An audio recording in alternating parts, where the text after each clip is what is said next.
Hello दोस्तों, welcome back to my channel. और आज के टॉपिक रहेगा निफ्टी बैंक के बारे में। ये बहुत इंपॉर्टेंट चैप्टर है क्योंकि हम बात करेंगे निफ्टी बैंक के अंदर private bank and PSU bank दोनों। एंड उसके साथ साथ ये जो स्टॉक्स देख रहे हैं आप, हम इन सब के बारे में डिस्कस करेंगे वन बाय वन। एंड ये बहुत ही इंपॉर्टेंट रहेगा आप लोगों के लिए। आगे जाने से पहले मैं ये बता दूं कि ये कोई भी मेरी तरफ से कोई भी इन्वेस्टमेंट एडवाइसेस नहीं है, ना ही कि ये आपके कोई भी ट्रेड रिलेटेड प्रॉफिट या लॉस के संबंधित में है।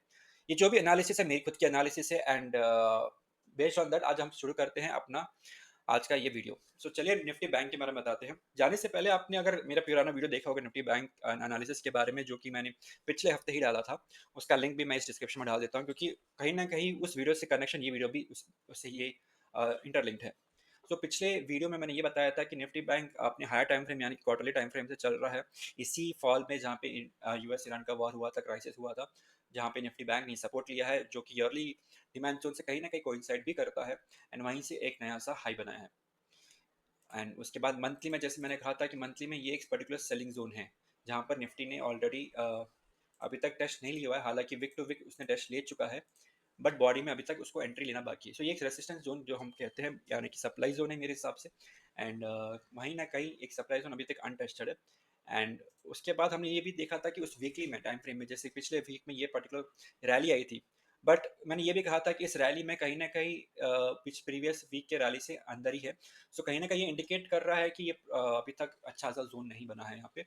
एंड ये भी कहा था कि डोंट गेट ट्रैप, क्योंकि अभी तक सेलिंग जोन यहाँ पे बहुत ज़्यादा कंसोलिडेट कर रहा है, बहुत ज़्यादा स्ट्रगल कर रहा है प्राइस ऊपर जाने के लिए। एंड हमें आने वाले टाइम में हमें फॉल देखने को मिल सकता है। एंड इस okay, now coming back to the analysis Nifty bank का, जैसे कि हमने कहा था कि हमें कहीं ना कहीं इस पर्टिकुलर सप्लाई जोन से हमें कहीं ना कहीं रेसिस्टेंस दिख रहा था। एंड यहीं पे प्राइस ने 3 बार टॉप बना के यहाँ पे फॉल देखने को आया है। एंड रिसेंटली ये जो जोन है, डिमांड जोन है, जो है डेली का डिमांड जोन, ये बहुत ही स्ट्रांग रहेगा आने वाले टाइम में। अगर प्राइस अगर सेलिंग प्रेशर से नहीं आती है, धीरे धीरे करके आती है, तो ये जोन जो कि एक मंथली के कोइंसाइड भी करता है, हालांकि यहाँ पे मंथली का जोन नहीं है, बट कहीं ना कहीं हम उसको एक लोकेशन भी अगर मार्क कर ले तो हमें ये डेली का डिमांड जोन यहाँ मिलता है, जो कि कोइंसाइड भी करता है मंथली के। उसी मंथ डेली के नीचे हमें ये भी दिखता है कि एक वीकली का डिमांड जोन भी है यहाँ पर, और उसके नीचे और एक डिमांड जोन भी है वीकली का। So overall back to back demand zone बन रहे हैं। सो इट इंडिकेट्स कि प्राइस इतनी आसानी से नीचे नहीं आएगी फिलहाल के लिए, अनलेस एंड अनटिल यहाँ जो शॉर्ट ट्रेड बना है ऊपर, यहाँ पर टेस्ट न कर ले। एक बार प्राइस यहाँ पर टेस्ट कर देती है तो यानी कि वहाँ से हमें सेलिंग प्रेशर देखने को मिल सकता है, बट तब तक के लिए प्राइस यहीं ऊपर नीचे ऐसे कंसोलिडेट कर सकती है। एंड रिसेंटली अभी क्या हुआ कि हम शॉर्ट टाइम फ्रेम में देखें, जैसे कि यहाँ पे 4 आवर्स का टाइम फ्रेम है, यहाँ पर एक डिमांड जोन भी है। रिसेंटली उसी विक के डिमांड जोन से प्राइस ने टेस्ट किया है, वहीं से आपको देखने को मिला है। यहाँ और एक नया सा सेलिंग जोन भी है, बट ये कितना होल्ड करेगा ये आने वाले टाइम पे देख सकते हैं। इतना स्ट्रॉन्ग मैं नहीं कहता हूँ, बट हाँ, अगर प्राइस को आना है एक अच्छे डिमांड जोन में, तो ये वाला जो जोन रहेगा 55,195 और 54,760 की रेंज में, यहाँ पर एक बहुत बढ़िया सा आपको जोन मिलेगा। यहाँ से बहुत अच्छी रैली देखने को मिल सकती है। बट क्या ये वो रैली काम करेगी? क्या यही वो जोन है जहाँ पे हमें बैंक निफ्टी और एक नया हाई लगा सकता है? उसको समझने के लिए हमें समझना होगा उनके पर्टिकुलर स्टॉक्स को। चलो उससे पहले मैं बताता हूँ कि निफ्टी बैंक में जो स्टॉक्स है, जैसे कि हम सेक्टोरियल डिस्ट्रीब्यूशन देखते हैं, ये निफ्टी इंडाइसेस के वेबसाइट में है। वहाँ जाके आप इंडाइस में जाके सेक्टोरियल इंडेक्स जाके निफ्टी बैंक सारे सेक्टर्स के आप स्टॉक देख सकते हो। जैसे कि बैंक में प्राइवेट सेक्टर पब्लिक सेक्टर दोनों है। तो प्राइवेट सेक्टर में 71.93% है, जिसमें से कंट्रीब्यूट करता है H D F C 19%, ICICI, Axis bank and Kotak bank. ये टॉप 4 स्टॉक्स है, जो करीबन 20, 34, 44, 45, 56 के आसपास ये चार स्टॉक है जो पूरे बैंक को रेंज देता है। आप फेडरल बैंक को भी मिला दो तो 60% हो जाता है आउट ऑफ प्राइवेट बैंक में। वहीं हम पब्लिक में देखेंगे तो एस बी आई 10% कॉन्ट्रीब्यूट करता है। उसके बाद आता है bank Baroda, Can bank, P N B and Union Bank. So अगर आप एस बी आई को भी मिला दो प्राइवेट सेक्टर के साथ, तो टोटल इनके बैंक 70% ये पर्टिकुलर 6-7 स्टॉक्स कॉन्ट्रीब्यूट करते हैं। सो आइए आज हम बात करते हैं इन सारे स्टॉक्स के बारे में।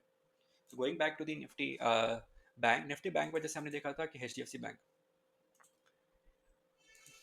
Okay, H D F C bank में रिसेंटली क्या हुआ था, हम चलो एक क्विक ओवरव्यू करते हैं higher time frame analysis. Higher time frame आप देखोगे कि कहीं पर भी H D F C bank ने एक बड़ा सा हाई नहीं लगाया, बड़ा सा सेलिंग प्रेशर नहीं आया है। चलो आज हम बात करते हैं H D F C bank के बारे में। H D F C bank में आप देख सकते हो, मैं ये है अभी फिलहाल ईयरली का टाइम फ्रेम। ईयरली के टाइम फ्रेम में आप देख सकते हो कि कहीं पर भी बैंक ने ईयरली के टाइम फ्रेम में कोई भी सप्लाई जोन नहीं बनाया। ये जो अभी करंट कैंडल है, ये लाइव है जनवरी 26 से लेके। सो इसकी क्लोजिंग अभी तक पता नहीं है। उसके बाद अगर हम कोई पर्टिकुलर डिमांड जोन देखें तो ईयरली में हमें कोई भी डिमांड जोन नहीं दिखता यहाँ तक। सो ये एक ईयरली का डिमांड जोन है जो बहुत काफ़ी दूर है, 300 टू 50 के लेवल में, 278 के लेवल में, जो बहुत ही काफ़ी दूर है। ये अगेन ईयरली के टाइम फ्रेम में है, बट उसके बाद हमें स्मॉल टाइम फ्रेम में और सपोर्ट्स मिल सकते हैं। चलिए देखते हैं हाफ ईयरली के टाइम फ्रेम। हाफ ईयरली के टाइम फ्रेम हम देखते हैं तो कहीं न कहीं यहाँ पर भी हमें कहीं पे भी ज़ोन नहीं दिखा रहा। ये एक ज़ोन दिखाई दे रहा है, बट इसकी विक बहुत ज़्यादा ही बड़ी है। सो हम ट्राई टू फाइंड आउट करते हैं, हम फाइंड आउट करते हैं कि उसके नीचे जो स्मॉलर टाइम फ्रेम में है, कहीं न कहीं हमें ज़ोन दिखता है क्या? तो चलिए क्वार्टरली के टाइम फ्रेम में रिसेंटली एक पर्टिकुलर ज़ोन बनाया था प्राइस ने यहाँ पर, बट वो फिलहाल ब्रीच हो चुका है। व्हिच मीन्स कि क्वार्टरली टाइम फ्रेम में एचडीएफसी बैंक ने एक अच्छा सा सेलिंग जोन बना चुका है, एंड आने वाले टाइम में अगर फिर से बैंक यहाँ पे रिटेस्ट करती है तो हमें काफ़ी अच्छा सेलिंग देखने को मिल सकता है। इसी रैली में हम ये भी देख सकते हैं कि एक ये ओरिजिन है यहाँ पे जो नॉन बेस रैली बोलते हैं हमें, जो कहीं ना कहीं इंडिकेट करता है कि प्राइस का मूवमेंट यहीं से शुरू हुआ था। तो फिलहाल ये जो जोन है इसको मैं अनटिक करता हूँ क्योंकि ये ब्रीच हो चुका है ऑलरेडी। एंड उसके बाद अगर हम कोई डिमांड जोन देखें जो कि ईयरली में बहुत ही बढ़िया सा है, जो कि ये है क्वार्टरली में। क्वार्टरली के टाइम फ्रेम में ये एक जोन है जो बहुत ही बढ़िया है रहेगा, जो कि निफ्टी बैंक के साथ भी कोइंसाइड करता है। मंथली के लेवल में देखिए तो उसी मंथली में ये जो जोन मैंने मार्क किया था कहीं ना कहीं एक सपोर्ट की तरह काम भी कर सकता है, बट हम डायरेक्टली इस पर ट्रेड नहीं ले सकते, कारण क्योंकि यहाँ पे मंथली के लेवल में कोई भी अच्छा सा जोन रैली नहीं किया है। सो इन दिस केस क्या होता है कि ऐसे टाइम में हम फॉलो अप डिमांड जोन का वेट करेंगे। फॉलो अप डिमांड जोन का मतलब ये होता है कि प्राइस को एक बार आने दो नीचे, एक नया सा पैटर्न बनने दो, उसके बाद नया सा जो डिमांड जोन बनेगा स्मॉल टाइम फ्रेम पे हम उस पर ट्रेड करेंगे, क्योंकि यहाँ पे हमें कंफर्मेशन का वेट करना जरूरी है, क्योंकि फिलहाल के लिए कोई भी अच्छा जोन हमें मंथली में भी नहीं दिखाई दे रहा। Going to the weekly level, weekly में फिलहाल के लिए जिस ये एक जोन था जो ऑलरेडी चल चुका है, रैली बेस जो चल चुका है, उसके बाद वीकली में भी कोई भी प्राइस ने अच्छा सा जोन नहीं बनाया। अगर सपोज मान लेते हैं कि अभी फिलहाल ये एक टाइम फ्रेम है हमारे हाथ में, अज्यूम करिए कि आपके सेलिंग प्रेशर नहीं आए, तो ये चार्ट देखने से ही कोई ना कोई अगर जो जानता है सप्लाई डिमांड जोन के बारे में वो इमीडिएटली कह सकता है कि यहाँ पे एचडीएफसी बैंक में कोई भी वीकली के लेवल में भी कोई भी सपोर्ट नहीं है। एक सपोर्ट है रैली बेस रैली, बट इसकी क्लोजिंग भी कहीं ना कहीं इस सप्लाई जोन के नीचे बंद हुई है, काफ़ी स्ट्रगल लगा है। तो हो सकता है स्मॉल टाइम फ्रेम में यहाँ से रैली आई होगी, बट यहाँ ब्रीचेस होने के बहुत सारे चांस है। सो अगर मैं 900 से पे भी अगर स्टॉप लॉस लगाना चाहूँ, अगर मैं कोई ट्रेड 900 पे लेता हूँ उसका स्टॉप लॉस लगाना चाहूँ, तो स्टॉप लॉस कहीं ना कहीं 660 पर जाती है, so which is very very risk management के हिसाब से ये ट्रेड बिल्कुल क्वालिफाई नहीं होती है। सो टेक्निकल एनालिसिस आपको पूरा कह देता है कि अगर प्राइस नीचे फॉल आती है तो इसका सप्लाई जोन, उनका जो डिमांड जोन रहता है वो कहाँ हमें देखने को मिल सकता है। बात करते हैं, एक फिलहाल एक नया जोन बना है, रिसेंटली प्राइस ने इस लो बनाया है क्योंकि यहीं पर कहीं ना कहीं डिमांड जोन भी था। जैसे कि मैंने बताया था ये ओरिजिन डिमांड जोन भी है, वीकली का डिमांड जोन, इसलिए प्राइस को पिछ दूसरी बार यहाँ टेस्ट हुआ है, एंड उसी रेंज में प्राइस फिलहाल एक छोटा सा एक डिमांड जोन बनाया है, बट ये इतना अच्छा नहीं है। जो जो जोन मैंने ये मार्क किया है वीकली का डिमांड जोन, ये जो आप वीकली का जोन देख रहे हैं ये भी कहीं ना कहीं ड्रॉप बेस रैली है। ये यहाँ पे क्यों काम कर सकता है, क्योंकि सेक्टर जो निफ्टी का बैंक है वो भी कहीं ना कहीं वीकली के टाइम फ्रेम से नहीं बल्कि डेली में एक स्मॉल टाइम फ्रेम का सपोर्ट लिया है। उसी हिसाब से यहाँ से थोड़ा रैली हमें देखने को मिला है H D F C bank में भी। स्मॉलर टाइम फ्रेम में हम अगर हम बात करेंगे तो यहाँ पर भी एक रैली बेस्ड रैली है, बट इतना इफेक्टिव नहीं है, इतना कितना रिटर्न आ सकता है। और डेली में अगर बात करें तो यहाँ पर डेली में एक 732 का लेवल है जो बहुत ही अच्छा सा बड़ी से काम करेगा।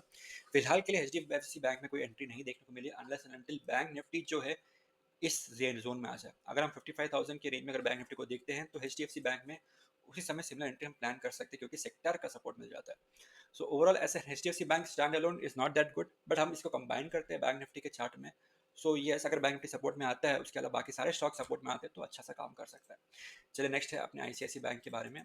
आईसीआईसी बैंक में अगर हम ईयरली के टाइम फ्रेम से देखें तो कोई भी ईयरली का टाइम फ्रेम अच्छा सा जोन में सपोर्ट इतना अच्छा खास नहीं दिखाई दे रहा, जो कि है जो बहुत नीचे है यहाँ पर। चलिए नेक्स्ट करते हैं हाफ ईयरली में। फिलहाल बैंक ने हाफ ईयरली के डिमांड जोन का सपोर्ट लिया है ये, और एक हाफ ईयरली का डिमांड जो नीचे है ये पहले से मैंने मार्क कर रखा है ताकि आपको टाइम बच सके। एंड क्वार्टरली के टाइम फ्रेम, अगेन क्वार्टरली के टाइम फ्रेम में कोई अच्छा सपोर्ट नहीं है आईसीआईसी बैंक से, बट हाँ फिलहाल बैंक ने H D F C half year demand zone का सपोर्ट लिया है तो अच्छा सा रहेगा यहाँ पे। मंथली में यहाँ कहीं ना कहीं बैंक ने उसी हाफ ईयरली में मंथली का नया जोन बनाया है जो कि बहुत ही अच्छा लग रहा है। एंड अगर इसकी क्लोजिंग, अगर इस मंथ की क्लोजिंग अगर हमें कहीं ना कहीं इसके ऊपर देखने को मिल जाती है तो आईसीआईसीआई बैंक आने वाले टाइम में बहुत ही शानदार परफॉर्मेंस दे सकता है। और ये जो सपोर्ट मैंने मार्क किया है 1260 के लेवल के बीच में, ये एक अच्छा सा सपोर्ट बन सकता है। अभी भी ये सपोर्ट अच्छा सा है, बट करंट मंथ की जो कैंडल क्लोजिंग है ये थोड़ा क्लोजिंग अच्छा ऊपर मिले तो और भी काफ़ी अच्छा सा रह सकता है। चलो वीकली टाइम फ्रेम में क्या कहता है कि फिलहाल देखो प्राइस एक वीकली के सप्लाई जोन से प्राइस ने नीचे बॉटम बनाया, नीचे एंट्री दिया। ये एक वीकली का सप्लाई जोन है, फिलहाल उसी सप्लाई जोन से पहली बार टेस्ट हो चुकी है, प्राइस वहाँ गई है एंड एक नया सा लो बना है, हाई जाने के बाद एक नया लो बना है। एंड उसी वीकली में हम देखोगे तो यहाँ पर एक वीकली का डिमांड जोन अगेन बहुत दूर है। सो यहाँ पे 4-5 बेस कैंडल है, सो वीकली के टाइम फ्रेम में कोई अच्छा सा जोन हमें नहीं दिखाई दे रहा। बात करते हैं डेली की, तो अगेन उसी जोन में अगर प्राइस यहाँ रिटेस्ट करने आती है तो हो सकता है एक नया सेलिंग प्रेशर देखने को मिले। ये एक छोटा सा डिमांड जोन है डेली के लेवल में, जो ऑलरेडी चल चुका है, बट अगेन ये सेक्टर का सपोर्ट मिला था हमें 125 टेबल टाइम फ्रेम में, तो उसी सेम में हमें आईसीआईसी बैंक थोड़ी रैली देखने को मिल सकती है। बट ओवरऑल अगर हम देखना चाहें तो आईसीआईसी बैंक में फिलहाल कोई एक अच्छा सपोर्ट नहीं है, जो है जो भी है जो कि है 1260 के आसपास में, जो कि मंथली का जोन भी कोइंसाइड करता है। नेक्स्ट चलते हैं हम एक्सिस बैंक में। एक्सिस बैंक में अगर हम ईयरली के डिमांड जोन को देखें तो अगेन ईयरली के टाइम फ्रेम में प्राइस कहीं ना कहीं ईयरली का सप्लाई जोन तो नहीं बनाई है, बट ईयरली का डिमांड जोन बनाई है एंड कोविड में इसी डिमांड जोन से सपोर्ट लेके प्राइस ने रैली दी है। नेक्स्ट चलते हैं हाफ वाली के टाइम फ्रेम में। हाफ वाली का टाइम फ्रेम में बहुत ही शानदार सा ये जोन है जो फिलहाल अभी के लिए दूर है एंड मार्क करके रख लेते हैं। एंड क्वार्टरली के टाइम फ्रेम में अगेन क्वार्टरली के टाइम फ्रेम में हम देखें तो एक क्वार्टरली का सपोर्ट यहाँ है जो कि प्राइस ऑलरेडी चल चुकी है, उसके बाद कोई भी एक नया सा सप्लाई डिमांड जोन क्वार्टरली के टाइम फ्रेम में नहीं बनाया। मंथली के लेवल में ही अच्छा सपोर्ट हमें देखने को मिल रहा है, एक ये सपोर्ट है, एक दूसरा सपोर्ट ये है। सो मंथली के लेवल में एक सपोर्ट है, इस सपोर्ट में एक शानदार बात क्या है क्योंकि इस सपोर्ट ने इस पर्टिकुलर सेलिंग जोन को ब्रीच किया है, सो दैट मीन्स ये सपोर्ट बहुत ही स्ट्रॉन्ग है। एंड मंथली का सप्लाई जोन जो कि काफ़ी बार टेस्ट भी हो चुका है, जो कि मंथली का सप्लाई जोन हमें बैंक निफ्टी में देखने को मिला था जो कि अनटेस्टेड है अभी फिलहाल के लिए। वहीं हम एक्सिस बैंक में देखें तो ये ऑलरेडी टेस्ट हो चुका है multiple time, so that means कि सप्लाई जोन ऐसा स्ट्रॉन्ग नहीं है एक्सिस बैंक में। डिमांड जोन एक यहाँ पर है मंथली के लेवल में। स्मॉल टाइम फ्रेम में अगर वीकली की बात करें तो फिलहाल प्राइस अगर वीकली के डिमांड जोन को एंट्री देने के भी यहाँ एंट्री दे सकता है, हालांकि इसकी क्लोजिंग अच्छी नहीं है, बट टॉप थ्री बार इसने टेस्ट भी किया है, यहाँ से बार प्राइस चल भी सकती है क्योंकि सेक्टर भी सपोर्ट में अगर डेली डिमांड जोन में अगर आता है और उसी समय हम एक्सिस बैंक को भी डेली डिमांड जोन में देखें तो हो सकता है कि यहाँ पर एक नया सा रैली देखने को मिल सकता है एक्सिस बैंक में। सिमिलर हम अगर आईसीआईसी बैंक से कंपेयर करें तो फिलहाल आईसीआईसी बैंक में जो रैली है बहुत दूर है। एचडीएफसी बैंक ऑलरेडी एक सपोर्ट रेंज में है, बट सेक्टर का सपोर्ट चाहिए तभी वो चल सकता है। एक्सिस बैंक धीरे धीरे सेक्टर के सपोर्ट में रेंज में आ रहा है, सपोर्ट में आ रहा है, बट सेक्टर का सपोर्ट मिलना ज़रूरी है वहाँ पे भी। नेक्स्ट चलते हैं फेडरल बैंक। फेडरल बैंक तो अपनी अलग ही धुन में चल रहा है, नया ऑल टाइम हाई बना रहा है। मंथली से कंपेयर करो तो मंथली का एक नया जोन है 290-300 के लेवल के बीच में जो बहुत ही शानदार है। अगर प्राइस यहाँ नीचे मिलती है अंटिल 260 के रेंज में तो बहुत ही शानदार रहेगा फिर से ऐड करने के लिए। वीकली में एक नया वीकली का डिमांड जोन बनाया है जो कि 4 बेस कैंडल है, जो इतना स्ट्रॉन्ग नहीं है, बट हालांकि ऊपर कोई सप्लाई जोन नहीं है तो ये वीकली का डिमांड जोन भी कहीं ना कहीं अच्छा बढ़िया काम कर सकता है। क्यों? क्योंकि ऊपर सप्लाई जोन नहीं है। डेली के हम टाइम फ्रेम में बात करें तो इसी वीकली में काफ़ी सारे बेस कैंडल है डेली में जो इतना अच्छा लग नहीं रहा है मुझे। अगर प्राइस यहाँ पे नीचे गिरती है तो हो सकता है कि इस वीकली डिमांड जोन को ब्रीच कर सकते हैं। तो एक डिमांड जोन सिर्फ देखने लायक होगा क्योंकि बट यहाँ पर रिकमेंडेशन नहीं रहेगा कि प्राइस को एंट्री लेने के लिए। अगर सेक्टर आता है इस जोन में तो हो सकता है कि ये रैली दे सके। रिसेंटली इंडसइंड बैंक ने एक मंथली सप्लाई जोन के अंदर प्राइस को टेस्ट किया था। ये एक मंथली का सप्लाई जोन है एंड उसी मंथली के सप्लाई जोन के अंदर अगर हम बात करें ईयरली से तो प्राइस यहाँ पर ईयरली का सप्लाई जोन है, फिर से इसको रीटेस्ट करने आया है ईयरली के बाद। यहाँ पर एक हाफ वाली का डिमांड जोन था, फिलहाल उस हाफ वाली के डिमांड जोन को प्राइस ने ब्रीच कर दिया है और वो टूट चुका है हाफ वाली का डिमांड जोन। क्वार्टरली की बात करें तो यहाँ पर एक क्वार्टरली का सप्लाई जोन है 145 के आसपास। अगर आने वाला टाइम में अगर प्राइस यहाँ दिखती है तो अच्छा शॉर्ट अपॉर्चुनिटी मिल सकती है एंड उसका डिमांड जोन रहेगा 500 के आसपास फिलहाल का ये डिमांड जोन है।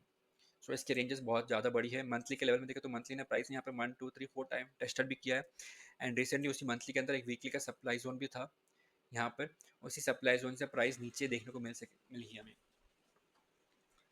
सो ये था इंडसइंड के बैंक के बारे में। Nearest demand zone IndusInd bank में फिलहाल के लिए बहुत दूर है, जो भी है अराउंड 950 के आसपास में रहेगा, but again that is not very much strong. So ये इंडसइंड बैंक ओवरऑल मैं नहीं रिकमेंड करता कि ये कोई स्टॉक अच्छा सा आपके पोर्टफोलियो में रहे। कोटक बैंक आप कोटक बैंक भी अगेन काफ़ी अर्ली के जोन में कोई भी सेलिंग जोन नहीं बनाया है। हाफ ईयरली में भी कोई भी अच्छा सेलिंग जोन नहीं है। डिमांड जोन जो था जो कि यहाँ पर प्राइस वहीं से रिएक्शन दे चुकी है एंड हाफ ईयरली के जोन में भी कोई डिमांड जोन नहीं है।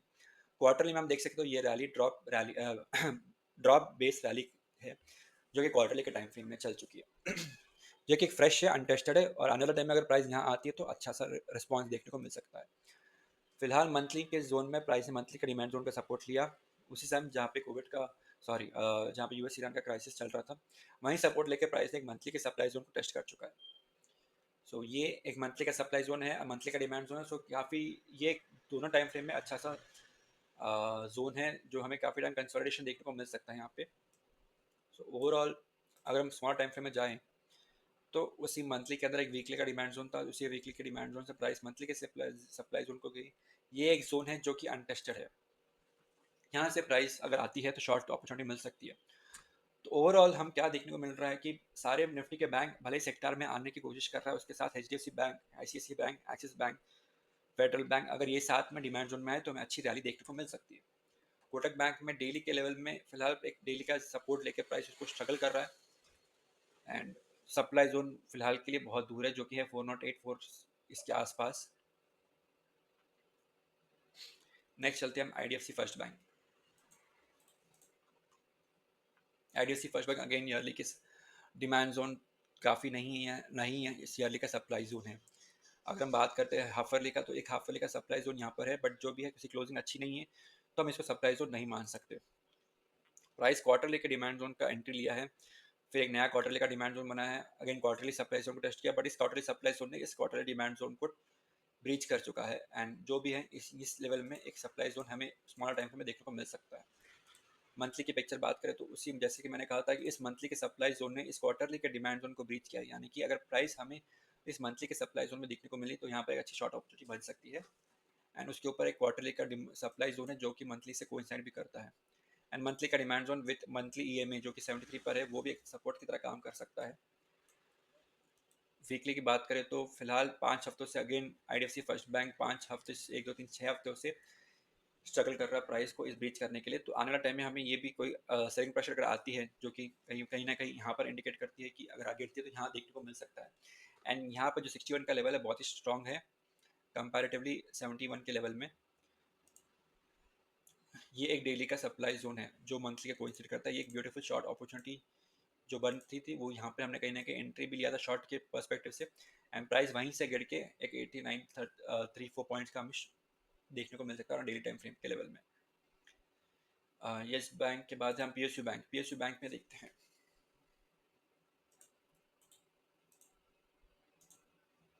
सो ये था analysis on private banks of Nifty bank. तो ओवरऑल हमने क्या देखा कि बैंक निफ्टी में फिलहाल के लिए ये जो सपोर्ट डेली के लेवल में 55,160 ये एक सपोर्ट की तरह काम कर सकता है, प्रोवाइडेड बाकी सारे बैंक के स्टॉक से अगर साथ में वहाँ पर अपॉर्चुनिटी देगी एंट्री के लिए तो बहुत बढ़िया से रैली देखने को मिल सकता है। सो ये थी निफ्टी बैंक के एनालिसिस ऑन प्राइवेट बैंक्स।